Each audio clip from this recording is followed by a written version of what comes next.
Right now on Denver 7 News at 6 a.m., finally some relief at the gas pump. The national average could be less than $4 a gallon in just a matter of weeks. I'm Denver 7's Veronica Acosta, where you'll pay less than that along the Front Range today. From one tunnel to another, the big switch of I-70 that's happening this weekend. We'll talk about it coming up. And as summer winds down, there's still time for one more trip. It's not that there aren't any deals out there, it's just that when they do happen, they move really quickly. This morning, experts reveal how to score the best prices. Plus, searching for truth on TikTok, the features other search engines are copying to connect with a younger generation. And beat traffic and grab your inner tube. The most Colorado way to get to work is back. It's Tube to Work Day. I'm Denver 7's Club Wardle. I'm live at the Boulder Creek, where soon hundreds will be showing up to celebrate this unique tradition. And some of them actually do wear the suit and tie like they're going off to work. We can't wait to see it. Good morning. Welcome to Friday. I'm Nicole Brady. And I'm Jessica Crawford. So if you're driving, though, instead of tubing to work today, your commute is about to get a lot better for several reasons. We have team coverage this morning. Traffic expert Jason Luber is anchoring from the major shift to the Central 70 project. And our Veronica Acosta is breaking down a big drop in gas prices. Lots of good news here. First, let's get you ready for your Friday and weekend. Lisa has the forecast. And a pretty warm one. Beautiful this morning. A little mix of sun and clouds. So as you step out the door, it's going to help a little with that eastbound drive. The sun glare, upper 60s, even some low 70s early this morning. It got hot yesterday. It's going to get hot again today, just a few degrees cooler than yesterday. We're going to hit highs anywhere from 90 to about 95 between about 1 and 3 o'clock, and then it will cool a little from there. More scattered storms and showers are going to pop up today, which will be nice. Timing-wise, it always helps to cool things off a bit. Triple-digit heat across southeastern Colorado, 97 in Greeley, 92 in Fort Collins, 70s and 80s in the mountains. Now, we're already starting to see out west some rain showers, scattered showers, a few thunderstorms for the northern and central mountains, so there will be some flash flood concerns when it comes to that near some of the burn scars. I'll show you the timing of some of those showers and when we're going to see it here in town, plus just how hot it's going to get on Sunday, coming up here in just a few minutes. But now, sending out live to Jason Luber in that beautiful, fresh, gorgeous tunnel. Jace, how's it looking this morning? It really is. Oh, it's beautiful, Lisa. It has that new tunnel smell. The asphalt is really pretty. If you get a look at it, it's actually quite unique, and it's really good to see the tunnel as it is right now. We'll talk more about this and some of the cool features of it in just a second. I want to show you about the drive first. As you take a look at the commute, it actually looks a little bit heavy for you up there on I-76, as you can see on the map right now. It's going to be slow all the way down to about 74th Avenue, as we've had some late construction, it looks like, in there. You can see from the drive times, about 20 minutes from the camera up there, it looks like traffic's starting to ease up. It wasn't point, it was just solid stop and go traffic all the way back to that Commerce City split. Now the rest of the drive, as you can see on the drive times, pretty standard stuff, whether it's 270, whether it's I-70 where I'm standing right here, not seeing any drive time delays there. That south side of town looks for the most part okay as well. But back here at the tunnel, there's a lot of cool technology. We've talked about it all week long, and one of the other pieces of technology hanging up there on the ceiling, it's a little bit tough to see from here, but it's these speaker systems, and no, you can't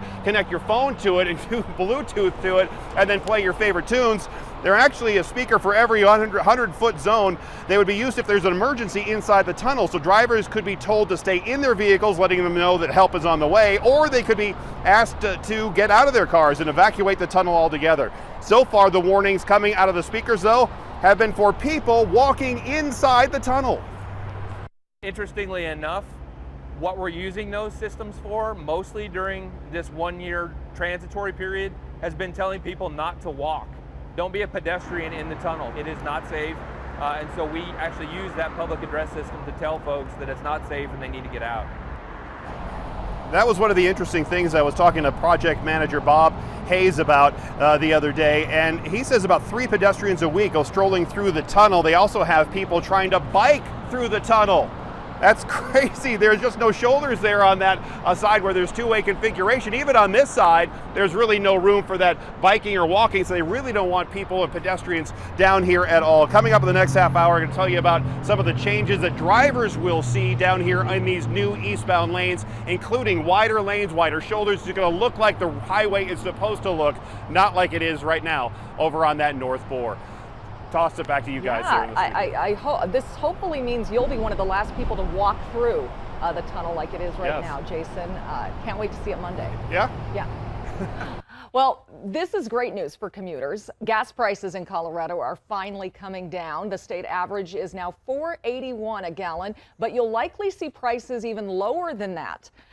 Depending on where you stop for gas today. Denver 7's Veronica Costa is in Broomfield, where $4.37 behind you. I never thought we'd celebrate that, Veronica, but here it is. $4.37 sounds way better than $4.89. That's what some of the stations in Denver are saying. But look at this one in Broomfield. $4.37. It's looking pretty good. That's the price of a gallon. That's actually dropped about 40 cents. Get this, in just the past 24 hours. If you're watching this morning and you live anywhere near Longmont or Firestone, even better news for you there, because guess what? You could find a gas station there where you'll pay less than $4 a gallon, and that is just an amazing price there. So gas prices not only coming down just here in Colorado, really all over the country it's happening. For the past 30 days, we've seen the average price fall. We're nearly 45 cents rather, a gallon lower than the peak price here in the U.S. So pretty dramatic downward streak in gas prices. Experts say they believe we could eventually surpass the 67-day decline in gas prices. We saw that back in 2020 when we were at the height of the pandemic. We could be under $4 in about a month or so. So crossing our fingers there. A spokesperson for AAA says Colorado will follow, just a little bit slower than the rest.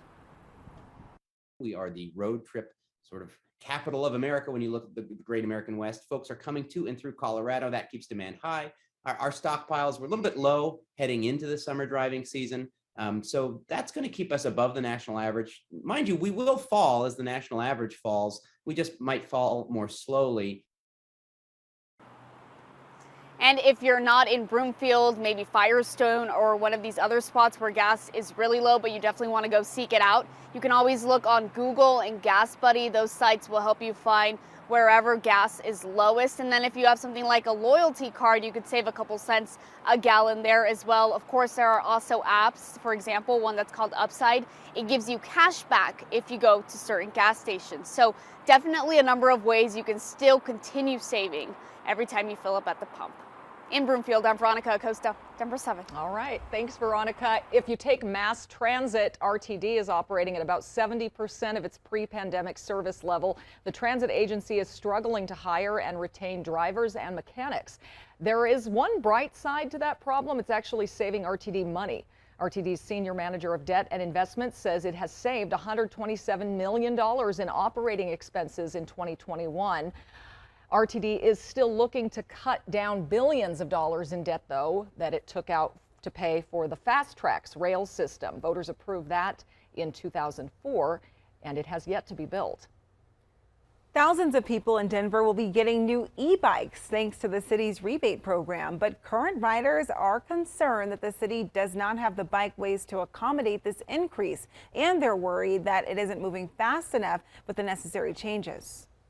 Our streets need to be available to more than just cars. We've got supply line crises, fuel crises, the planet's on fire, literally in some cases, and some other stuff. So it seems like now would be a good time to accelerate those plans, maybe reprioritize a little bit. The city of Denver says it is aware of the problem. It launched a goal in 2018 to build 125 miles of new bikeways by 2023. So far, it says 103 miles are completed. And you might be able to skip the bike and bus altogether today. How about a tube for your commute? Denver 7's Colette Bordelon is along Boulder Creek ahead of the big inflatable traffic jam. Colette.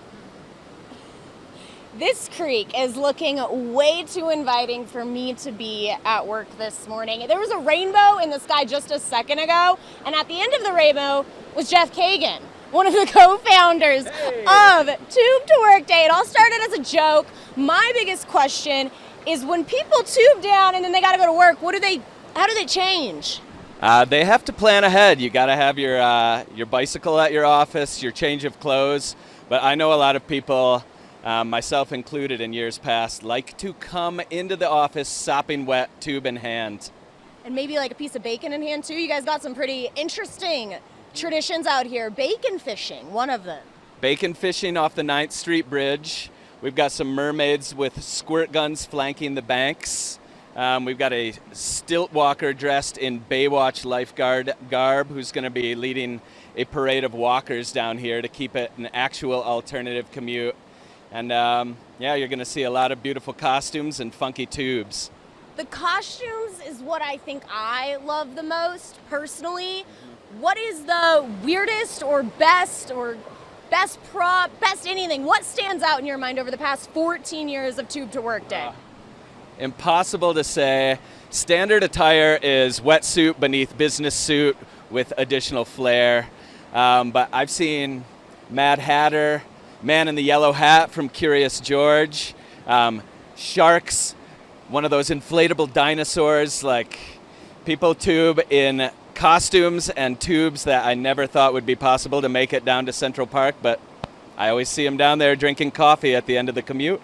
Doing the impossible out here today and not using any kind of car or fossil fuel is the goal to getting to work today. We're going to be out here all morning. I'm thinking people are going to start showing up soon. You guys have to get back to setting up, so I'll let you guys do that. Check back in with me, though, in a little bit. Live in Boulder, Club Portal on Denver 7. And some good weather for it this morning. You can see they're in short sleeves and tank tops. I was just looking at the website. It says this is serious business. Don't show up with a cheap tube from Target. You need a good one. Take a look at your forecast. Here at about 7 o'clock in Boulder, we're going to be in the 60s. We'll climb into the 80s there as things start to get wrapped up right around 10 o'clock, but looks pretty good. Jason, live outside there on I-70 in the tunnel. Nope, no Jason. We'll get to him coming up in just a little bit, you guys. Well, you'll likely be getting a pay raise next year, which sounds like amazing news, but there is a downside. And ready to level up your style? We have an update on when Sierra and Russell Wilson's new boutique is opening here in the Metro.